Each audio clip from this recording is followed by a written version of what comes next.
I think that anybody who has dedicated their life to mentally helping other people are like just rock stars. Well, thank you. Because, you know, it's often hard, sometimes hard, not all the time, but sometimes it's a challenge. Let me say that. It's one thing to live your life that way, but also to need what you give out is not always easy. You know what I mean? That makes sense? Mm-hmm. So that's why I think therapists or anybody who does this kind of work to help people mentally are rock stars, because it's almost like you're putting yourself daily out there to help, but also you have to like keep in mind too that you also need help too. So it's kind of, you got to help somebody else and then help yourself. Mm-hmm. That's a task within itself. It's a couple of full-time jobs. You know what I mean, though? But I do, because I have my own therapist. That's what I'm saying. So it's like, but the fact that you have your own therapist, but you are a therapist, I don't know. It just does something to me. Maybe because I wanted to do psychology in college and I just thought the brain was cool and I wanted to help people that way. But nevertheless, I'm so glad. God gives us everything that we need. Exactly. And he calls us to where he calls us and equips us. Yes. And I just nothing feel, like walking in that. I just feel so so grateful to sit down with you. Oh, thank you. I'm glad to be here. The people don't know this, but this is some spiritual warfare. Oh my goodness. Going on. In the name of Jesus, he is not good. The enemy is not winning this. And he's not. And he does not have a seat at this table. This is why we are committed. Yes. I mean, to do this, to have this conversation. Because we had another one that didn't work. Mm-hmm. So now we're doing it again. and like, people don't even know. The picture fell off the wall. The cameras cut out, which have never happened. SD card ran out and didn't have another one. My Lord. Then today. Yeah, the battery. Dead battery in my car. Had the time wrong. I thought it was 11. You thought it was 10. No, 11:30. You thought it was 11:30. I thought it was 11. I said, oh my God, I'm late. You know what I'm saying? Then I looked at my calendar and we both were wrong. It was supposed to be 10:30. But you know what? Here we are. The Lord is here. Good. All the time. All the time he is good. And the last time we spoke, we discovered, because I discovered it too, that because my question to you was, why do I always get scared to have conflict? Or maybe, not to have conflict, but in my mind, when there is conflict, I tend to go to the worst outcome, meaning they're going to leave me, or they're going to eventually. And what we discovered is that was part of what did you say? What was the word that you used? The attachment. The attachment. Insecure attachment. Anxious attachment that I have. Mm-hmm. And I think we need to attack what that is. Let's attack it, because when you hear the word attachment, you don't often hear it, to me, somebody who's never been to therapy. Mm-hmm. You don't hear that a lot. Yeah. Does that make sense? Like you don't people normally say just insecure, or they normally say that abandonment, but it's really something to do with attachment. Mm-hmm. Tell me what attachment is. Okay. And tell me the relationship we have with attachment as people. Okay. So tell me what it is first. Well, first of all, you're not supposed to know. Okay. A lot of us think that there are things that we just missed or should know about relationships and ourselves, and that's just not true. Attachment is how we form bonds with our caregivers, how we form bonds. Caregivers meaning? The people who first raised us. Got it. Okay. Okay. So this is something that goes back all the way. Oh, okay. But let me keep it in the present though. The attachment that we're talking about is how we form connections with the people that we care about. Okay. So kind of just that's just what it is. So when we're looking at relationships, we're looking at attachment styles because our attachment style drives how we connect to the people that we care about, Got it. how we feel connection in the relationship, how we feel secure. And so it's this invisible force that started way back when we were young, infants 0 to 3 years old. We first started learning how we can trust people. And so that's attachment is about how we can trust. When we have conflict in relationships, or like you have been so vulnerable and willing to really reflect and figure out what you are going through in those conflicts, and we look at it and we're able to go, I can see where there's some patterns and where they are coming from because of the attachment that you are showing, or the insecurity that you feel, the anxious that you feel in that. That I have some discomfort in attachment, is what you're saying. You have some discomfort in trusting what is happening in that conflict. Got it. And just so the people are clear, me and Lori had a conversation off camera from a person to a therapist. And what she is saying that is you diagnosed me in a sense, not diagnosed, but it's not official diagnosis. With this problem. I see this pattern. In the way that you react in the certain situations that you shared with me. Right. Which were that when conflict arises, I always go to the worst outcome. So I just want to give people clarity. Yeah. And so what I hear you saying, and you can correct me, what I hear you saying is that there's some problems going on in me with my caregivers that has to do with them not being there or their lack of. Is that what you're saying? Yeah. Okay. And is that mostly common with a lot of people when they struggle with attachment, or does it always go back to the caregiver? Yes. Why? And when we say struggle with attachment, there are secure attachments. There are people walking around in the world who have the ability to trust, to know that they are okay if there's conflict in their relationships and they don't get rattled. But there are more people with insecure attachments, and there are even flavors of insecure attachment. You said slavers? Flavors. Oh, what is slavers? Different kinds. Got it. And so, this goes back to our childhood because in infancy, that's where we learned how to trust, how we learned how to interact and connect with the world around us. So from age 0 to 3, our only job is to cry out when we need something. We are not responsible for understanding the world around us. We are not responsible for understanding what our caregivers need.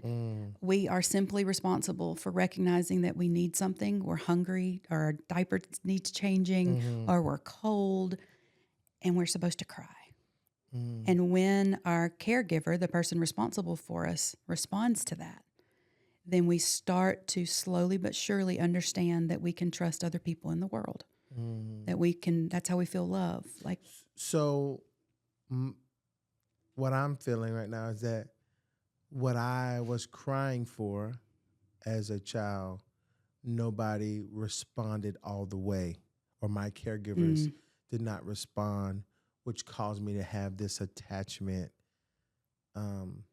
not problem, but this attachment style issue in a sense. Yes.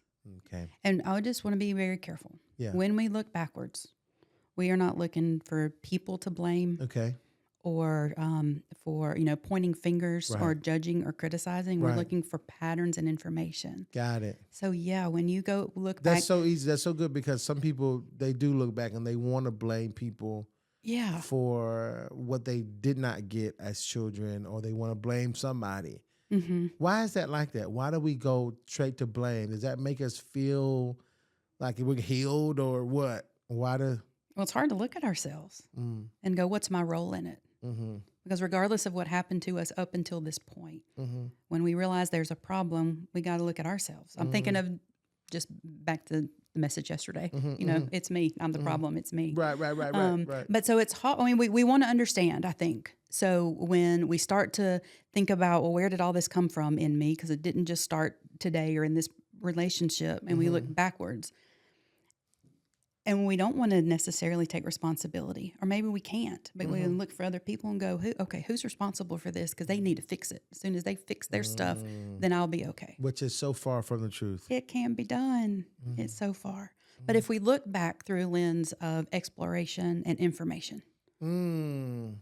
let's just see and not use what happened to us as an excuse for what's going on today, but Sure. let's look for explanations. Got it. Got it. Got And it. then when we're aware of the patterns, then we can do something about them. We Mm. cannot go back and change how our parents or our initial caregivers treated us. Right. I hope that they did the very best that they could. Right. Which I mean, I think they're right. That right there should be enough healing in itself. That your parents, or whoever your caregiver was, Mm-hmm. did the best they could with what they had. Yes. Yeah. So you for you to go back and blame them, it's almost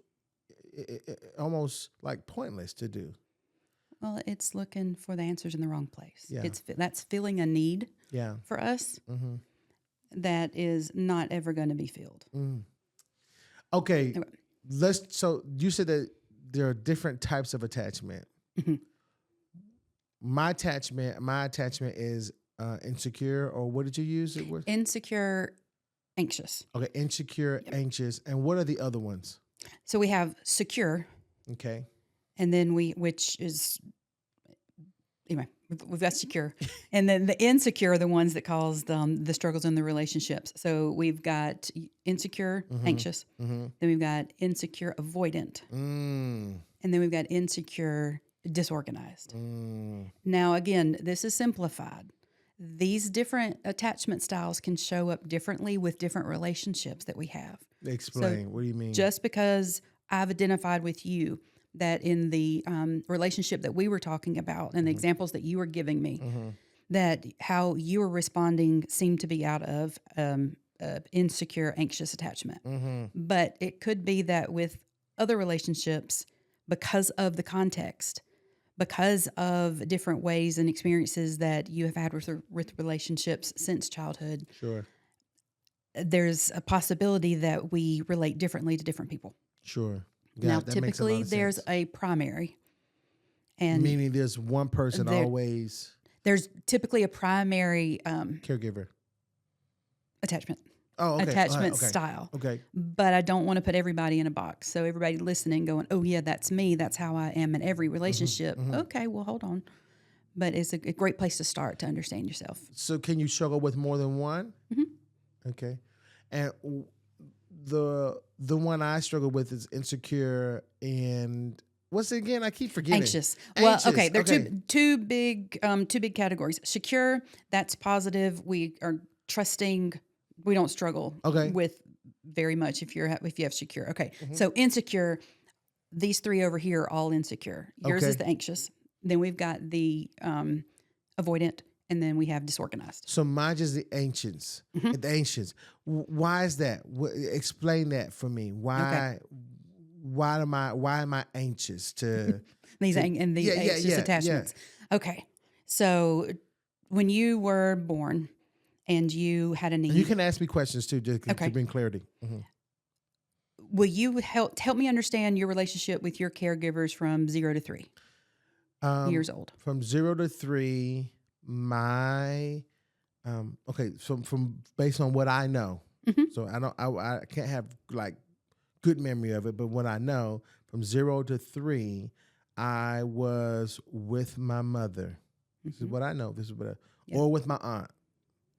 I just know this. I know that I was born, and then for a certain period of time, my mom had me, and then due to her choices, that the state took me, and my aunt and uncle raised me up until I was old enough to start elementary school. Okay. So that's what I know for sure, to my knowledge and what I've received through information from them. Okay. Mm-hmm. And so we typically don't remember or can recall memories until we're about 3 or 4 years old. Okay. So you're off the hook for Okay. having to remember exactly. But the more Okay. we know about the story, the more I can help maybe fill in some gaps. Okay. Okay. I'm ready. So when between being born and 3 years old, going back to that, the only job that you had was to cry when you needed something. Like you were not responsible for anything else in the world. Mm-hmm. But when you needed something, you cried out. Because if you didn't cry out, then the need wouldn't have been known. Mm-hmm. Okay. Mm-hmm. And so I say caregiver because not everyone was raised by, mom or dad or aunt but the people who were responsible for taking care of you, how God would have planned it, how God wanted it for everybody was that whenever we cry, our caregiver would look over at us and just smile and just say, "It's going to be okay. I've got you. Shh, shh, shh, shh. You're safe." And constantly, by doing that over and over again, that would build secure bonds for us. We would connect with that person. That's a place of safety. That makes sense. That's our place of peace and our calm. We didn't know to cry just out of preference. It was always out of need. So God designed that. There's a chance that for you, your mom treated you well. She cared for you in the best way that she could, but your little nervous system, there was an awareness that you had, whether you knew it or not, but there was some, on a level that you were inconsistently being cared for. So not neglected, and I'm not saying abuse, but that there was not a consistent, "You're safe. Sure. I've got you." Sure. And so it starts now. Start talking about brain wiring. Your brain started to go, "Wait a minute. When am I going to be cared for? What do I do so that I can keep that person here? That I can keep them coming back to me and providing that." Even as a child, As an infant, without you even realizing it. that's how God created us. Wow. He didn't download everything into us. Remember, our brains don't fully develop until we're 26. So we have a lot of work to do. Wow. And so he gave us just what we need, and he gives our caregivers 100% responsibility for our emotional regulation, for caring for us, for all of our needs. So between 0 and 3, and now you were saying even up until your elementary age years, that there was some inconsistency. Now, your aunt, do you remember the relationship that you had with your aunt? Yes, I remember it being very structured. Okay. Like my aunt was very, and still is. Everything was a schedule. She had a plan. She knew exactly what we were doing that day, which made me somehow feel safe with her in a way. And I remember us, like my aunt, she is so fun. You know what I mean? Like, Well, tell me. I discipline for sure. Discipline, like you couldn't just get away with stuff, okay? And you still can't get away with stuff. But I remember my aunt always making time for play, making time for learning, and making time for creative. Like we always were doing something. And I also remember this. This will probably help you. I remember every day she would come home from work and I would wait for her at the door or be in the sitting area waiting for her. And I knew she had a toy every day. Every day. That's something new just for you? Yeah. I don't know. I don't, it didn't matter if it was like a small toy or a big toy. I just remember her all the time bringing something for me. And so when I think about, if you ask me that question, that memory pops up so strong because now at this age, that made me feel like, made me feel so loved even at that age, that my aunt was thinking about me. Yeah. All the day, Special. the whole day. You know what I mean? So does that answer your question? Yeah. Okay. So that sounds like, Okay. So what was happening there were some secure attachments were being formed that were possibly even overriding some of the anxious attachment that had formed. Mm-hmm. That's what I mean when with different caregivers or different people, Mm-hmm. there can be some change that happens fundamentally. Let me go back for you, 0 to 3, or up until the time that you were, that when your mother was caring for you. Do you have any memories with your mom? Yeah, I have memories of her coming to visit me at my grandmother's. It never was at my aunt's house. Okay. I remember, um,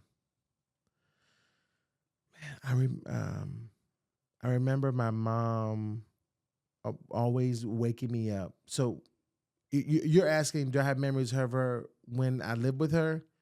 Or In those young years. yes, Up okay. in, So I have a lot of memories of her waking me up, being very patient with me. okay. As far as like my mother was, you got to get up. She never screamed, you got to get up. She always said, okay, well, that's your choice. If you want to be late, you're gonna be late. But I'm gonna get in that car and I'm gonna leave you. I'm letting you know right now, I'm gonna leave you. But she never did. She never did. Although she's threatened it, she never did. Okay. So I remember her always waking me up so gentle. And then in those early years, I remember my mom was, I don't know, my mom was kind of like a puzzle to me in some ways because she, I, I never felt like as a child, I felt like I got more emotion. Like if my mom was angry, she was angry. If she was sad, she was sad. If she was confused, she was confused. I never got that from my aunt. Like, I never knew if she was sad. I knew she was happy because she was laughing, but I never knew exactly what emotional state she was in. Unlike with my mom, I knew Okay. if she came in with a certain face from the day, or she came in and smoked 2 cigarettes instead of 1 because she used to smoke cigarettes back in the day, then I knew something was going on. So it's almost like I could pick up on a lot of emotional cues with my mom, not so much with my aunt, to bring the difference. Does that make sense? It does. Yeah, So but there's I some- remember a happy home though, because I had my sister. I mean, everything was happy. I mean, there was no sadness. It was just happy, because we knew when Mama came home, food was gonna be cooked.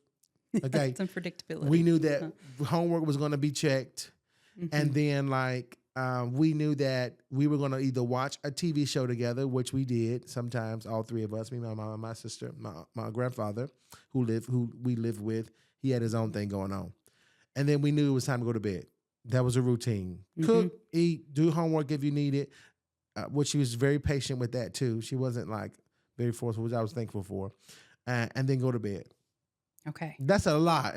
Yeah, but I hope that gives you something to work with. It does, because what I'm also hearing is, as a young child, you were learning to read the room. You were learning to read her. And there was a need for that. That was helping. We talked a little bit in our other conversation about our brains always trying to keep us safe, trying to make sense of the world around us and our role in it.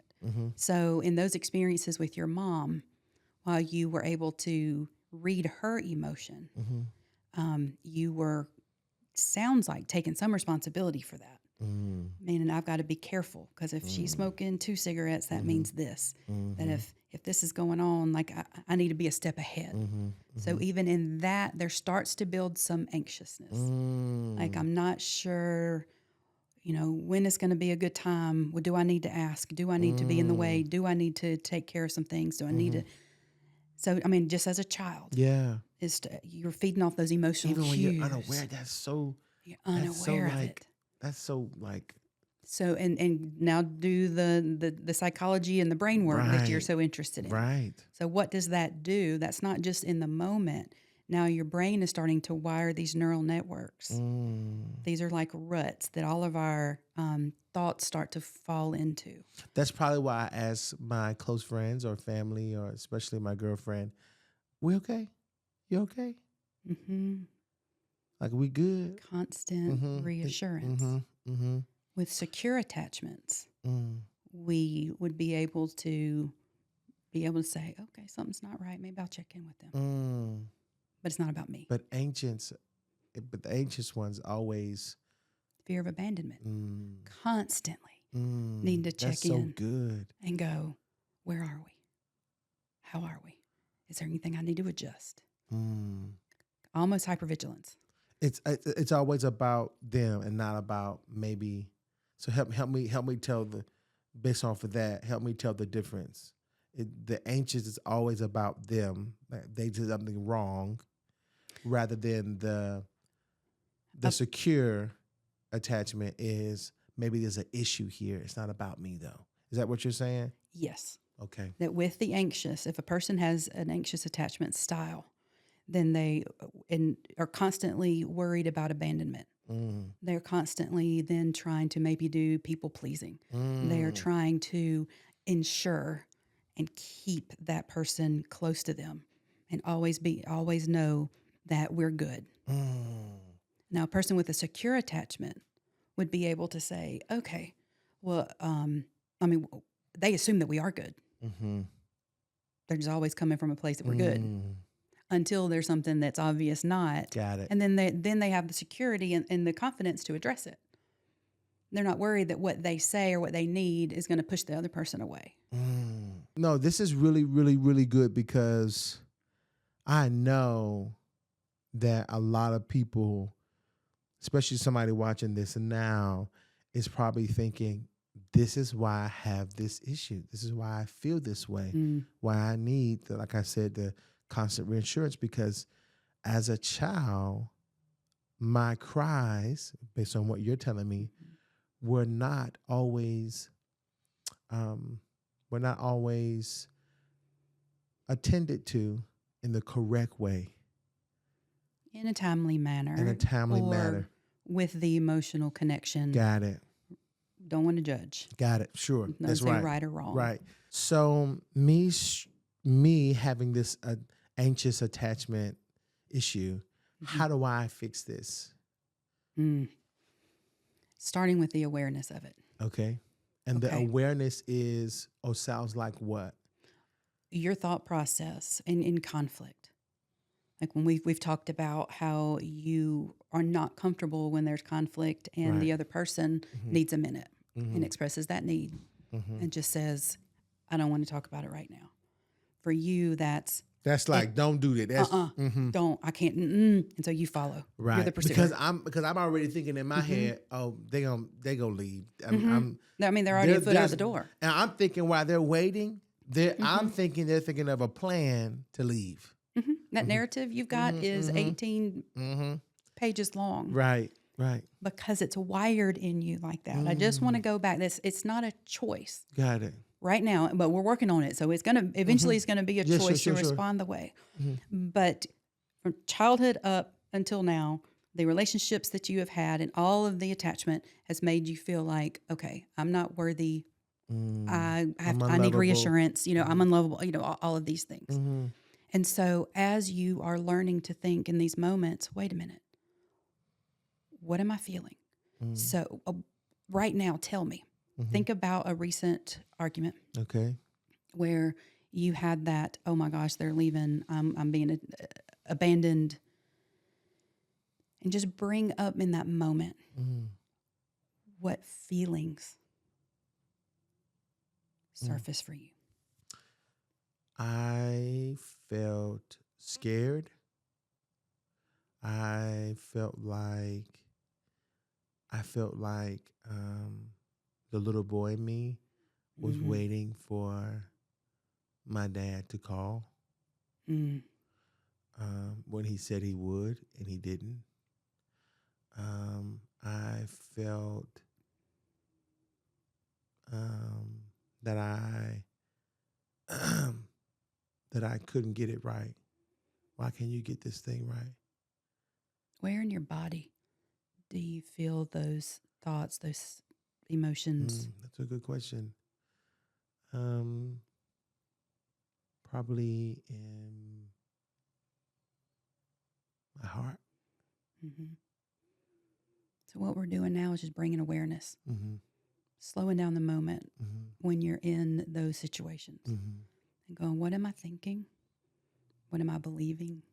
What am I feeling? And you're able to say, "Whoa, this reminds me of." Yeah. So you go all the way back. Mm-hmm. And so in the moment, like how we start to work on it is just being aware of what you're telling yourself, what you're believing in that moment. And if you can take a breath and go, but what's true? Mm. What do I know for sure right now? Anybody going anywhere? Mm. You know, and the other person's response. In this example that we are talking about in a recent conflict, Yeah. was that person trying to say, I don't want to talk about this right now. I need some space. Mm-hmm. Okay. And then that message that you received in that moment was, well, we're not going to come back to it and it's never going to get done. Right. We're never going to be exactly what I addressed. thought. Yeah. Here we go again. Yeah.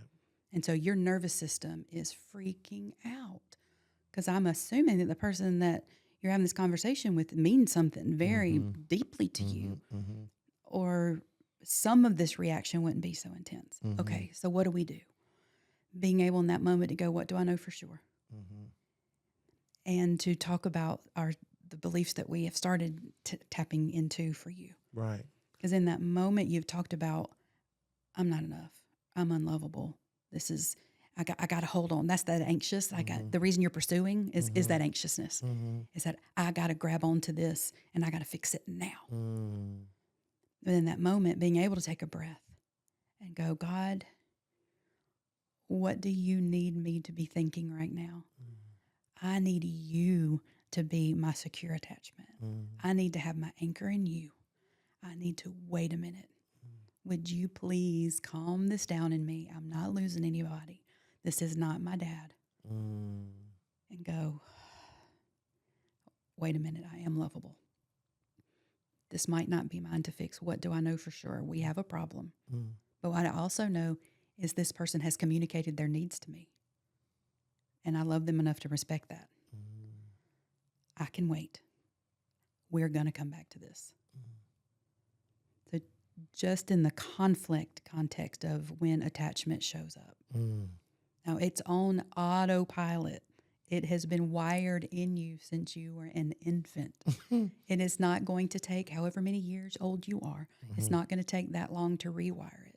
But if you're asking for like in the moment, what can we do right now when we identify, oh my goodness, I am feeling like I'm going to be abandoned. I'm going to lose this relationship. My anxiety is through the roof. I've got to chase. Okay, hold on. Wait a minute. Let me breathe and let me ask God into this. And let him work. I wonder, what if somebody doesn't have, their view of God is not that view, that they can just call on him in any moment like that? Because if they, here's my process, somebody sitting with those thoughts right now, but their relationship with God is not even in that view. They just only go to him when they need something, money, or need which would make sense. Right, because right. our attachment styles show up with our relationship with God. Exactly. Yeah. What do you do then if your relationship with God is not even to that caliber of, when I'm in a moment like this, I'm going to call God? Going back to the what I know for sure. Got it. Because this is something that helps with anxiousness in general. Because Okay. the anxiety is the what if, worst case scenario, absolute catastrophe is about to happen. Reining that back in and even grounding ourselves, like in the moment, doing the deep breathing, stopping. And again, so what do I know for sure? Because the narrative, the thoughts that we have and the feelings that come with those thoughts, they trigger our behaviors. So if we will go back and go like, what am I feeling? I'm feeling this tightness in my chest and I'm feeling this knot in my stomach. Okay, well, what am I thinking that's causing that? They're going to leave me, or I'm not worthy. Again, I can't get it right. I can't get it right. Yeah. What do I know for sure in this moment? I know for sure that they do love me. They've shown that they love me. I know for sure that, this is the thoughts I think somebody would say. Yeah. I know for sure that they just need time, but I'm just rushing the process. That's what I know for sure. And what we are doing right here in the moment is not necessarily going to keep repeating. This is happening right here and right now. Yeah. This is my for now. This is not my forever. Let's try to break the habit of applying these generalized labels to everything. Yeah. I think this is powerful, Laura, because one thing you said in our last sit down, you said our thoughts control our actions. What's the thing that, remember the narrative you gave? Can you say that again? Our thoughts influence our feelings, and our feelings influence our behavior. Now, our thoughts are our interpretation of what's going on around us. And those are also seen through our core beliefs. Got it.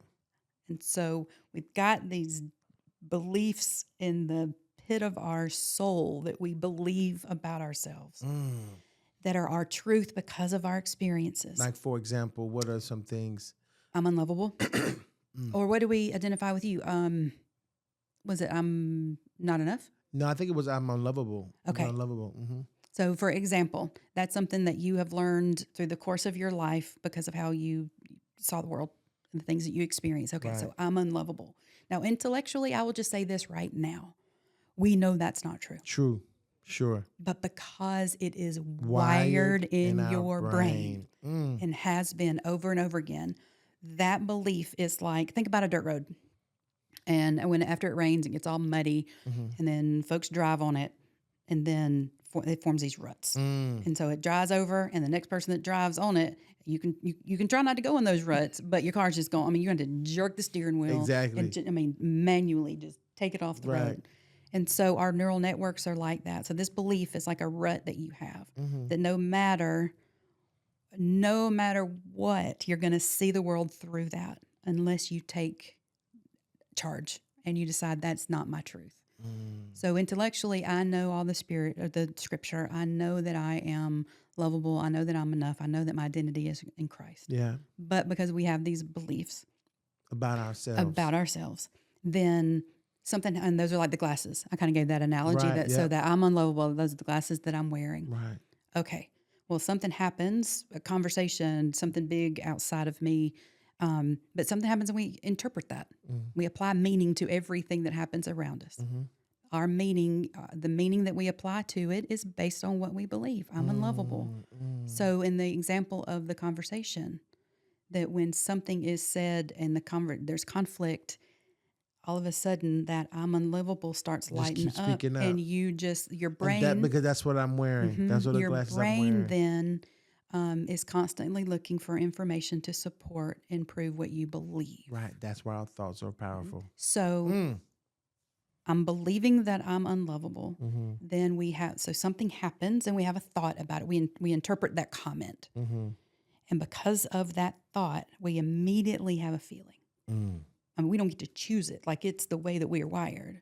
And that feeling, because of that feeling and literally what we're feeling, we act. And so if we are thinking, I think of like, let me skip analogies a little bit, but road rage. So if someone pulls out in front of me and I am already having a bad day, I'm already believing that the world is against me. I can't win. Right. Somebody pulls out in front of me, I'm automatically going to think, you are absolutely fill in the blank. Yep. But I'm going to get mad. I'm going to maybe make some gestures I'm not proud of. I'm going to tailgate them because all of a sudden you are trying to make my day worse and nobody in this world cares about me, and I've gone in a nanosecond. And now I'm feeling enraged and I'm acting ridiculous. If I back that up and go, wait a minute, I hope they get where they're going safely. That's my thought. Like I choose to pull that back. Yeah. And I'm working on this literally in my real life. It's a choice though. It's a choice to go, I hope they get where they're going safely. I hope they're not taking a child to the hospital. What's my feeling that comes with that? I always think this is maybe funny, but I must gotta go to the bathroom or something. Get to the bathroom. Right. But then that's my feeling so good. is contentment. It's empathy. It's so good. I think that allows if we can identify what that means for us and what that looks like, it also allows us to give ourselves grace too. Because it is because that we feel this way of doing these certain things because we were wired in that way to think that Yes. way. Yeah, and a lot of people hold themselves hostage to who they used to be Mm-hmm. or what they used to do. Therefore, they cannot go where they want to go or where God wants them to go Yes. because of this core belief that once a drug addict, always a drug addict, or once a whatever, fill in the blank, Mm-hmm. whatever. And I think what you're saying is so powerful. If we just change the way we think and what we think of, not necessarily about the world, but what we think about ourselves, then our Mm-hmm. feelings will follow. Is that what you're saying? Mm-hmm. Wow. Changing those thoughts. It sounds simple. Mm-hmm. It is not easy. It is Yeah. complicated. Why do people avoid? Why do people? Because you said one of the other attachment styles was avoidance. Okay. Why is that? And I want to try to get that within a couple of minutes. I know you're going to have to come back. You're going to have to Okay. come back. We got got to talk about it we more. got a lot to go The through. other ones, but I want to touch on the avoidant one because I do see that common a lot for people who struggle with this. They avoid conflict. They avoid this and avoid that. But is that the same thing or? It's different. Very Okay. briefly. Okay. Insecure attachment, that is the avoidance style, Mm-hmm. comes from a person who was not provided care hardly at all. I mean, they were not necessarily abused, but some neglect, or they found out really quickly that if it's going to happen, it's going to be up to me. Wow. I'm not going to trust anybody. I'm not letting anybody in. I'm not going to That makes me think lean about on somebody right now. that I know. anybody. Wow. Because it's just not worth it. They can't over and over and over and over thousands of little opportunities for someone to show that they cared and they were going to be there. It didn't happen. So they avoid connection because connection is a threat. It's not worth it. And so avoidance is different than an avoidant Person, attitude. attachment style. Right. Because avoidant is a defense mechanism. I mean, Sure. they're kind of the same, but in general, just because we avoid doing something doesn't mean we have an avoidant attachment style. But why do people avoid? Because they don't want to feel the pain. They don't want to feel, and I think that's a real general response. Yeah. Can it you is. remember what the question was Yeah, about no. avoiding? You answering. You avoid Okay. because they don't want to feel the pain. But I think my thing is that our brain's way of trying to protect itself, or why is that so common for a lot of people? It's one of like a coping skill that we learn early. It's sometimes the only thing we have in our toolbox. Is So avoidance. we don't want to feel pain, so we're going to avoid it. We don't have safe ways of feeling that pain. Maybe we weren't taught that it was okay to feel. We just have to be very careful and respectful of how we deal with those feelings, how we express them. And if we live our life like that, what are the cons that come with that? Of avoiding? Of avoidance, based on what you've seen. And I'm asking this because I don't want nobody to continue to avoid. I want them to know that if you continue to do this, you'll struggle with this. But what if I live my life always avoiding? What comes with that? Oh, a few things come up. Just the isolation and the walling out. We're wired for connection. God designed us Right. for that connection. Absolutely. So when we lock our elbow and say, I don't want that, we are missing out on the human experience. Now, is it safer? Yes, on some level. Right. But we're saying that all people are unsafe. And therefore, we're not going to live the fulfilling life that God has for us. You'll never get like Don't let real people connection. in. And some people were raised that they can't feel their feelings. It's not safe to feel their feelings. I'm not allowed to feel my feelings. So they've gotten to this point by the way that they were raised and all that they have gone through. But if they continue, then isolation leads down a path of very unhealthy coping. Yeah. Because nobody wants to feel that pain.